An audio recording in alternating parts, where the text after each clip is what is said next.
Bismillahirrahmanirrahim.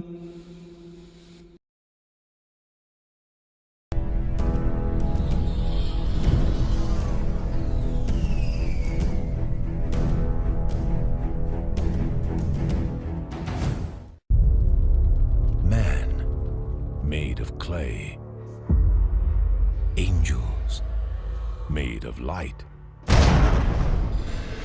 and a third made of fire.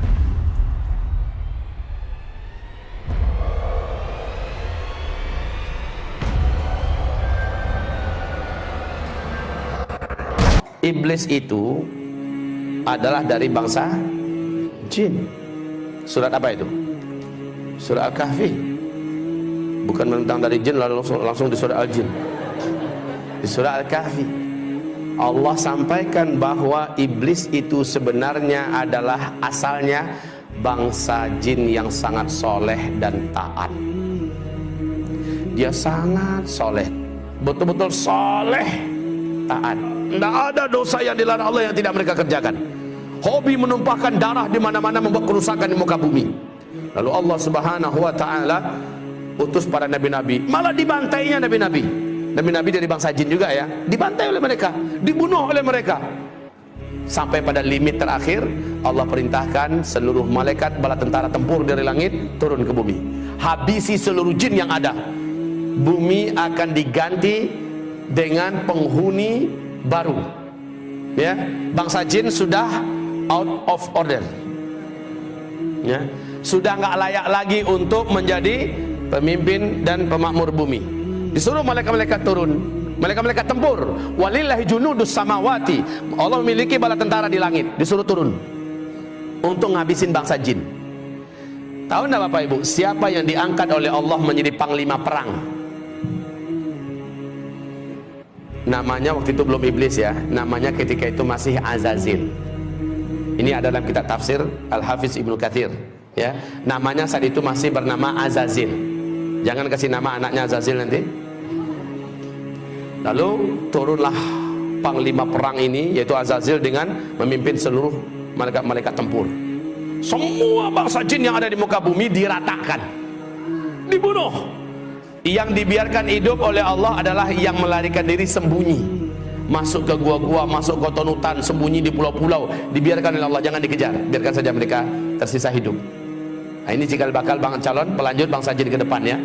Lalu setelah selesai, malaikat-malaikat tempur kembali naik. Azazil juga naik ke atas. Bapak Ibu, Allah kemudian menyampaikan kepada mereka semua, inni ja'ilun fil ardi khalifah. Saya punya misi akan menciptakan pengganti baru yang akan memakmurkan bumi. Iblis merasa bangsanya sendiri sudah dihabisi, sekarang diganti, jadi nggak nyaman dia, diganti dengan makhluk baru. Dia coba hasut para malaikat yang ada, si Azazil ini, sampaikan pada Allah, nanti akan terulang kembali kisah lama. Orang akan menumpahkan darah, buat kerusakan yang kayak lama-lama aja. Ya udahlah, kita aja lah, kita aja makhluk Allah, khusus nyembah Allah. Bahasa Azazil ini disampaikan oleh malaikat kepada Allah. Qalu ataj'alu fiha man yufsidu fiha wa yasfiku ad-dima wa nahnu nusabbihu bihamdika wa nuqaddisu lak. Qala inni a'lamu ma la ta'lamun. Para malaikat menjawab, termasuk si Azazil, jubirnya Azazil, ya Allah, apakah kembali akan engkau ciptakan di muka bumi makhluk-makhluk baru yang nanti akan membuat kerusakan dan pertumpahan darah seperti yang sudah-sudah? Cukup kami ya Allah, cukup kami sebagai makhlukmu, kami akan menyembahmu seperti yang sudah-sudah. Kami tidak akan berbuat dosa seperti yang telah kau saksikan ya Allah. Please ya Allah, enggak usahlah. Lalu apa kata Allah? Inni a'lamu ma la ta'lamun. Saya ini sudah punya strategi dan rencana yang kalian tidak tahu. Dan kalian akan lihat apakah mungkin makhluk ini akan berbuat dosa jika dia punya bekal seperti yang akan berikut ini. Jangan kemana-mana, saksikan sebentar lagi. Dengan kun fayakun, Adam pun tercipta. Dan iblis tahu, Azazil ini tahu dari apa Adam diciptakan. Seluruh mereka tahu dari tanah liat, saripati tanah liat. Tanah liat itu di bawah. Ya biasa posisinya dalam tanah, keinjak-injak dan agak sedikit bau. Lalu setelah jadi kun fayakun, Allah masukkan chips, ibarat kita bahasa sekarang ya, yang lengkap dengan informasi-informasi yang tidak diketahui oleh seluruh malaikat.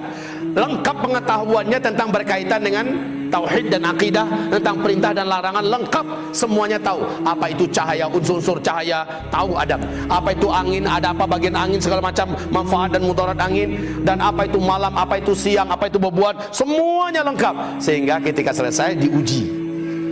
Lalu Allah bertanya, "Hei malaikat-malaikat, sini kumpul kalian. Kamu juga Zil, sini Zil, Azazil. Ya, sini Zil.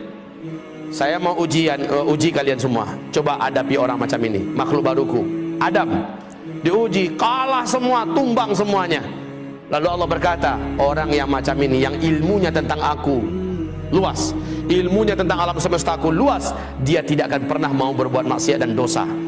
Makanya dikatakan innama yakhsyallaha min ibadihil ulama. Yang paling takut kepada Allah dari seluruh hamba-hambanya adalah orang-orang yang berilmu. Jadi orang yang berilmu tidak akan berani berbuat maksiat karena dia takut kepada Allah. Setelah itu memanglah sujudlah para malaikat, karena Allah perintahkan sujud. Nah, si Azazil yang dari awal memang menyimpan sesuatu di dalam dadanya, yaitu hasad, dengki. Dia tidak rela dan dia tidak mau kalau orang senior yang hidupnya telah teruji selama ini patuh dan tunduk pada Allah, masa dia yang harus sujud pada junior yang baru saja jadi. Lalu dia nggak mau. Allah berfirman, "Ma mana'aka la tasjud li Adam."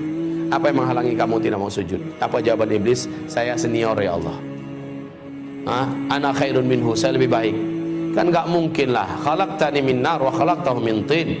Karena nggak mampu menjawab tentang masalah ilmu, dia mencoba mengandalkan dirinya dari unsur penciptaan.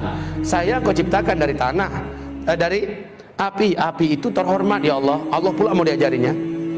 Api itu letaknya di atas, terhormat, nggak berani orang permainkannya. Dia sangat berwibawa, anggun. Sementara tanah, engkau ciptakan Adam dari tanah liat, hitam, bau, busuk, di bawah lagi keinjak-injak. Masa iya api sujud pada tanah? Sorry ya Allah.